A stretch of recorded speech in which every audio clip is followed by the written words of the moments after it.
Bienvenidos, queridos amigos, hermanos que nos acompañan. Es un placer saludarlos y darles una cordial bienvenida. Vamos a tener la consideración de las respuestas al estudio bíblico de la congregación. En esta ocasión nos toca el capítulo 81. Estamos en la semana del 26 de agosto al 1 de septiembre. Entonces, el capítulo 81 se titula ¿En qué sentido son uno Jesús y el Padre? Para comprender mejor esta lectura podemos escuchar lo que dice Juan capítulo 10, versículos 22 al 42. Podemos ver ahí claramente que las ideas centrales son lo que dijo Jesús: yo y el Padre somos uno. Y luego un grupo de judíos acusan a Jesús de creerse Dios, pero Él los desmiente. ¿Sí? Entonces eso le ocurre a Jesús en esta ocasión, en este episodio, en este capítulo. Entonces para entenderlo mejor podemos abrir nuestra Biblia y leer lo que dice Juan 10, 22 en adelante, 22 al 42. Dice: por esas fechas se celebraba en Jerusalén la fiesta de la dedicación. Era invierno y Jesús estaba en el templo, caminando por el pórtico de Salomón. Entonces los judíos lo rodearon y se pusieron a decirle: ¿hasta cuándo vas a tenernos en suspenso? Si eres el Hijo, el Cristo, dilo claramente. Jesús les contestó: ya lo dije, pero ustedes no lo creen. Las obras que hago en nombre de mi Padre dan testimonio a mi favor, pero ustedes no creen porque no son mis ovejas. Mis ovejas escuchan mi voz, yo las conozco y ellas me siguen. Yo les doy vida eterna, no van a ser destruidas nunca, y nadie las arrebatará de mis manos. Lo que mi Padre me ha dado es más valioso que todo lo demás, y nadie puede arrebatar las ovejas de las manos del Padre. Yo y el Padre somos uno. Una vez más los judíos agarraron piedras para apedrearlo. Jesús entonces les dijo: les he mostrado muchas buenas obras que vienen del Padre. ¿Por cuál de esas obras me quieren apedrear?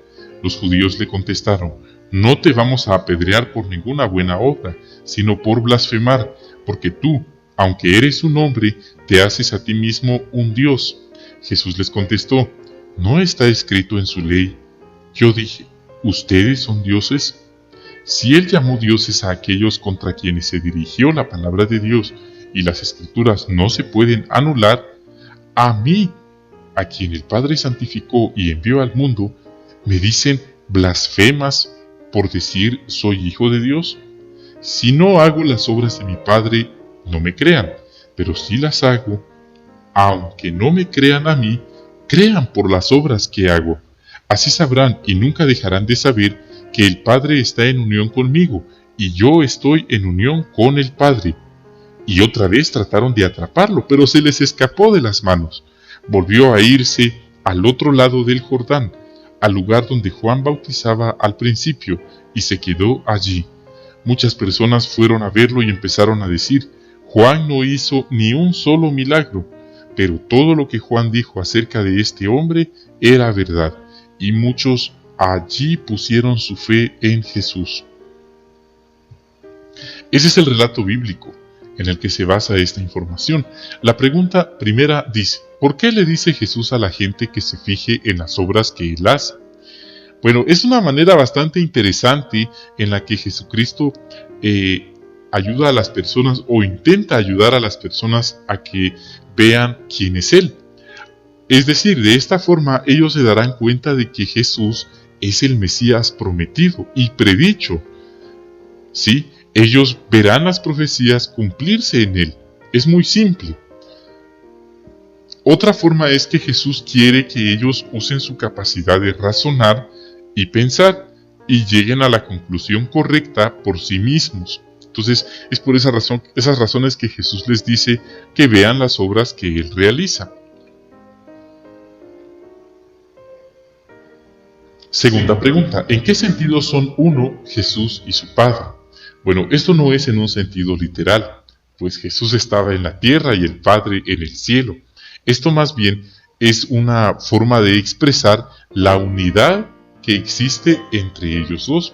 Ellos son uno en el sentido de que están unidos y trabajan juntos, en unidad, para lograr un mismo objetivo, un mismo fin. Entonces, en ese sentido, Jesús y el Padre son uno. Muy bien. Ahora, ¿cómo usa Jesús los salmos para desmentir la acusación de hacerse a sí mismo un Dios o igual a Dios? Bueno, podemos ver la manera tan magistral en la que Jesús utiliza las Escrituras para hacer razonar a sus oyentes y acusadores.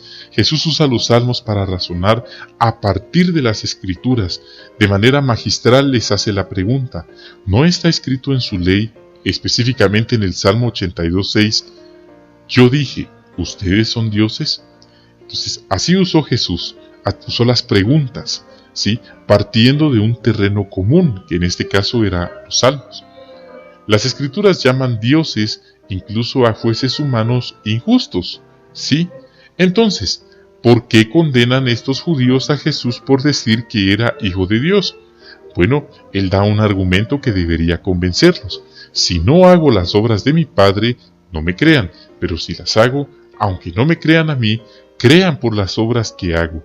Así sabrán y nunca dejarán de saber que el Padre está en unión conmigo y yo estoy en unión con el Padre.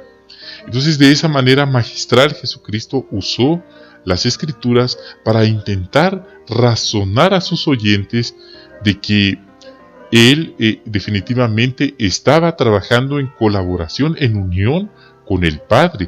Él en ningún momento se igualó al Padre, pero Él sí reconoció que las obras que estaba realizando era gracias a la ayuda del Padre. Pero vemos que estas personas en su mayoría eran tan tercos, tan necios, tan orgullosos, lo cual les cegaba su entendimiento, su razón, y no podían entender que tenían al mismísimo Mesías enfrente, y por eso hasta intentaron matarlo, dice el texto bíblico. Comentarios adicionales que aprendemos de esta lección 81. Claramente Jesucristo no alegaba ser igual a su Padre, ¿sí? Él sí reconoció que era hijo de Dios y que tenía el Espíritu Santo sobre él. Él mismo declaró que no obraba en su propio nombre, sino en el nombre de su Padre. Él reconoció la posición y autoridad superiores del Padre, haciendo saber francamente que su Padre le había dado las ovejas. Jesús dijo claramente que el Padre es más que todos, ¿sí? También vemos que al mismo tiempo el Padre y el Hijo son una sola cosa, dice el texto, en cuanto al propósito tocante a la salvación de las ovejas. Ellos están en sintonía. De hecho, dice la Biblia que Jehová envió al Hijo. Entonces el Hijo obedeció, entonces están trabajando en unidad.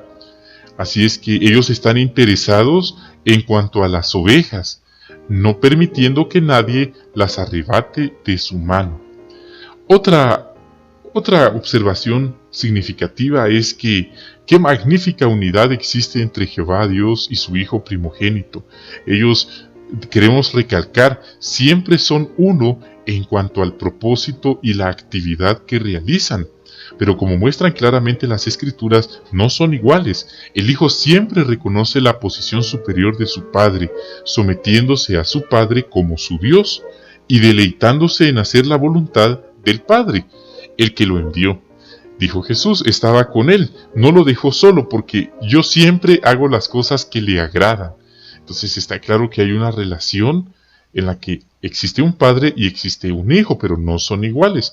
Así que Jesús verdaderamente es no Dios Hijo o la segunda persona de un Dios trino o de una Trinidad, sino el Hijo de Dios. Es importante entender esta información, pues muchas personas en el territorio están bastante confundidas y no llegan a un entendimiento pleno de esta información. De hecho, si Él fuera Dios, esto significaría que los judíos intentaron apedrear al Padre, a Dios. Intentaron, y no solo lo intentaron, lograron matar a Dios. Entonces no tiene sentido a toda lógica humana y por supuesto al ponerlo en contexto con las Escrituras no está afirmando que es igual al Padre, sino que es el Hijo del Padre que trabaja en plena unidad con el Padre. Ese es el punto. Otro comentario es que Jesús también habló que sus ovejas serían uno con Él. Imagínense, no estamos diciendo que nosotros formamos parte de la Trinidad. Eso es lo que leemos en Juan 17, 11, 22 y 23. Entonces el punto es que debemos esforzarnos por promover la unidad en la congregación, en nuestra familia y en nuestras vidas, con lo que Jehová y Jesús esperan de nosotros. Debemos esforzarnos por la unidad, pues esto es importante. Recordamos las palabras de Jesús: un reino dividido contra sí mismo, así como una familia dividida o una congregación dividida, no podrá mantenerse en pie. Entonces la unidad es muy importante. En cambio, Satanás, ¿sí?, y sus agentes quieren que tengamos división, pero no unidad. Jehová es el Dios de la unidad. Muy bien, queridos hermanos, entonces otro comentario es que debemos aprender a imitar a Jesús al utilizar la Biblia y razonar a partir de las Escrituras. Esto es un arte, esto no es algo que nacimos aprendiéndolo, ¿sí? Todos estamos aprendiendo a hacerlo, y algo que nos ayuda es pedirle a Jehová Espíritu Santo y sabiduría. Algo que nos ayuda es leer la Biblia y las publicaciones. Por ejemplo, hace algún tiempo la Atalaya dijo, en cuanto a razonar a las personas en que Jehová y Jesús no son iguales, dio el siguiente argumento. Podríamos invitar al amo de casa a leer Juan 6:38. En esas palabras Jesús dijo: he bajado del cielo para hacer no la voluntad mía, sino la voluntad del que me ha enviado. ¿Sí? Ese es el texto. Tras explicar este versículo podríamos usar el siguiente argumento. Si Jesús es Dios, ¿quién lo envió desde el cielo? Esa es la pregunta, que la persona responda. ¿No sería ese alguien mayor que Jesús? Al fin y al cabo, el que envía es superior al que es enviado, ¿verdad? Notamos ahí entonces cómo ese argumento puede ayudarnos a hacer razonar a alguien sincero, pues nuestro objetivo no es ganar discusiones ni andar creando polémica, simplemente queremos ayudar a las personas a razonar a partir de las Escrituras. Otro ejemplo lo encontramos en Filipenses 2:9, podemos leerlo. Sí, y ahí el apóstol Pablo indica y explica lo que hizo Jehová después de que Jesús murió y fue resucitado. Allí dice: Dios lo ensalzó a Jesús a un puesto superior y bondadosamente le dio el nombre que está encima de todo otro nombre. Ahí termina el texto. Entonces, a fin de ayudar a la persona a razonar sobre ese texto, podríamos usar el siguiente argumento. Si Jesús era igual a Dios antes de morir y Dios lo ensalzó después a un puesto superior, ¿no lo pondría eso por encima de Dios? Esa es la pregunta. Pero, ¿cómo puede alguien ser superior a Dios? Si la persona respeta la palabra de Dios y es sincera, ese razonamiento quizás la impulse a examinar el tema con más detalle. Bueno, otro comentario adicional es que tal vez no nos sentimos lo suficientemente capacitados o tal vez pensamos que no somos buenos maestros, pero, queridos hermanos, no debemos menospreciarnos, debemos valorarnos, ¿sí? Entonces debemos ser, aún así, aunque tengamos ese complejo o esa mentalidad que queremos erradicar, no debemos pensar así. Aún así podemos ser maestros eficaces, aún así podemos mejorar. Porque la Biblia dice en Hechos 13:48, nos da buenas razones para creer que todos los que están correctamente dispuestos aceptarán las buenas nuevas, no por nuestras aptitudes docentes, sino porque la Biblia es como un imán que atrae a las personas sinceras a Jehová y a Jesús, a la organización. Por lo tanto, tengamos un punto de vista equilibrado tanto de aquellos a quienes llevamos las buenas nuevas como a nosotros mismos. Aprovechemos bien la educación que Jehová nos da mediante su organización, así seremos mejores maestros y eso nos beneficiará a nosotros y a quienes nos escuchan. Jehová nos enseña a dar una respuesta a cada uno. Entonces, esa es la información que podemos comentar del estudio bíblico para esta semana. Esperamos que esto les haya ayudado en su preparación para la reunión. Ahora vamos a enviar saludos cordiales a algunos queridos hermanos y amigos que nos han escrito. La hermana Ana Lucía Cardona ha estado agradeciendo estos videos. Queremos recordarles todo el mérito, toda la gloria y la honra van a Jehová, también a su Hijo Jesús, a quienes reconocemos que son nuestros maestros. Ellos nos dan el privilegio de estar aquí con ustedes. También queremos saludar a la hermana Anita Resto, también a la hermana Marta Torres, ¿sí? Ella expresa cómo estos videos explicativos le ayudan, ¿sí? Entonces, la verdad es que a todos nos están ayudando. Les agradecemos esos comentarios cariñosos, esos comentarios positivos que nos dejan. También, nuevamente, ahí está la hermana Ana Lucía Cardona, ¿sí? También a la hermana Nancy S., la hermana Marta Torres estuvo muy pendiente, la saludamos. Y hay otra hermana que se llama Marta Laura Torres, es diferente. Entonces, es una coincidencia tener ahí a dos hermanas con nombres parecidos. Las saludamos. Reciban por favor un cordial saludo. Bendiciones a ustedes también. También queremos saludar a nuestra querida hermana Melindao Borges, que está muy pendiente de nosotros. Gracias, hermana Melindao Borges. Un gran abrazo para usted.